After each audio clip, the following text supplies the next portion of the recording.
Are you frequently the victim of unfair treatment? Maybe you constantly hear people putting you down. People's criticism and scorn can leave you feeling devalued and unappreciated. Being among people who don't respect you might be a drag at times. So, if you get the chance, it might be preferable to just leave and never look back. However, you may want to adopt some habits to garner respect if you find that you are consistently being treated in this manner. Stay true to who you are. You have enough self-respect to stand up for yourself when other people try to push you about. Does this seem like a workable strategy? Okay. The respect of others can be earned in 6 different ways. Number 1. Prioritize your own worth above all others. We should all cultivate self-love and treat ourselves with the dignity we deserve. It's easy to be overly critical of oneself when we let our own self-doubt and negative ideas to run the show. Get rid of them, nevertheless. You may raise your opinion of yourself and grow to love who you are with just a little bit of work on self-respect. Having a strong belief in one's own ability to affect their own destiny is regarded as crucial to one's psychological well-being by several academics, including Herbert M. Lefcourt. A person's locus of control is their degree of belief in their own ability to shape the outcomes of their own lives. A person with an internal locus of control attributes many of life's setbacks and successes to factors within his or her own sphere of influence. Respecting oneself entails letting oneself say no without shame or remorse. Put your life's priorities first, keep yourself safe, and commit to maintaining only positive connections. It's crucial to make sure you receive what you pay for in life and to not allow yourself to be taken advantage of.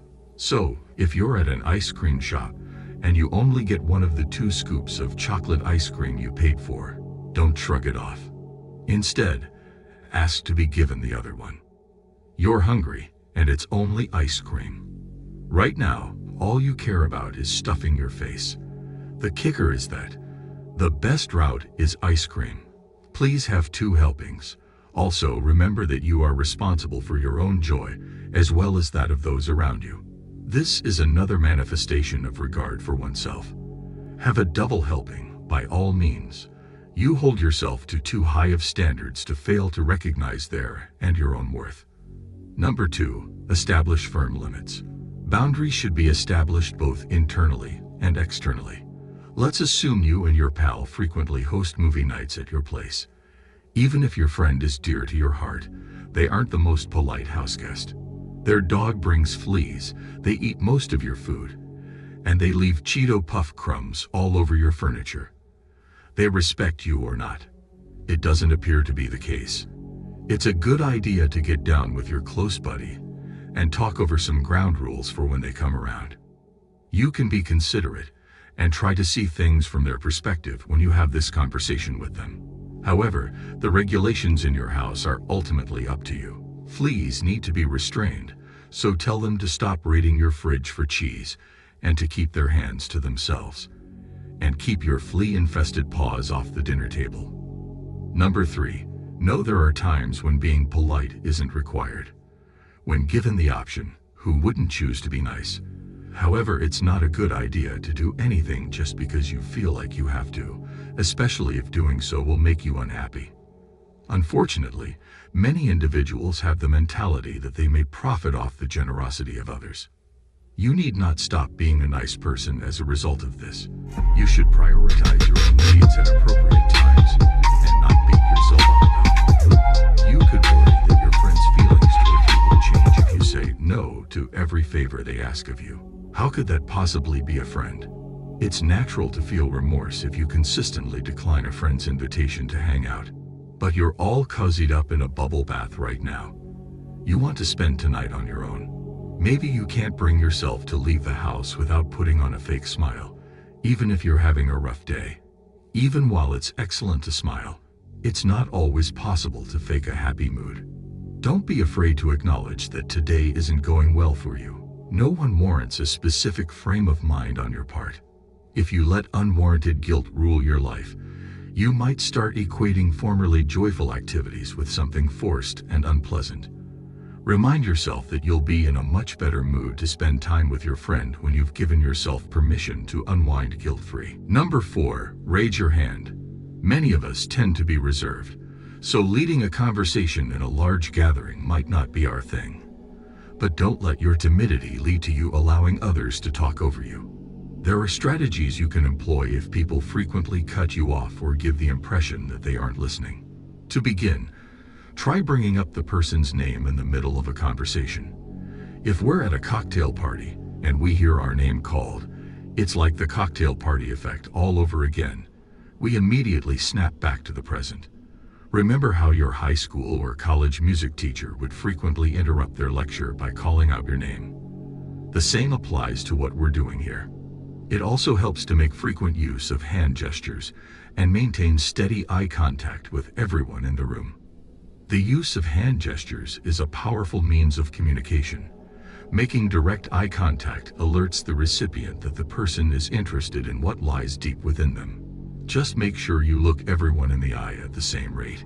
Perhaps today is not the day for soul gazing. Number 5, don't apologize too much. How frequently do you find yourself apologizing when the situation wasn't your fault? Saying, "I'm sorry," after an error has been made might become second nature. Your remarks, especially an apology, should be taken seriously, even if they are merely said to avoid being harsh. Others may stop taking your apologies seriously if they hear them too frequently. Unfortunately, some may interpret your excessive apologies as an indication that you are meek. If you let others walk all over you, sooner or later they will think you are either too kind to speak out if something goes wrong, or that you will accept the blame. If you don't want to do a favor, don't ask for forgiveness for something you didn't do. You owe me a favor. If you disagree, it's okay to say so. I respect your judgment. Keep your word. Keep in mind that you need not resort to cruelty. Apologize when it's appropriate, but watch how often and how needlessly you do so. Number 6, project an air of self-assurance. People often claim that self-assurance is crucial, and in many cases, this is absolutely correct. Put your body language where your mouth is to convey that you won't be bullied. In a literal sense as well. If you have a sturdy stance and decent posture, you won't fall over when you get bumped. So sit up straight and make direct eye contact when talking to them. Avoid coming across as defensive by keeping your arms at your sides instead of crossing them. Maintain a confident stance with your head held high and your gaze focused ahead. Don't be shy about folks watching at a social gathering. After all, we are celebrating. Keep making those gestures with your hands when you talk, and soon you'll be as well liked as an Italian cook in a pizza. Oh, mamma mia. So sorry about that. Overindulgence in pizza and ice cream. Oh, I'm not sorry. Do you feel insulted frequently? Will you make use of this advice? How frequently do you apologize? Share an experience of being treated poorly.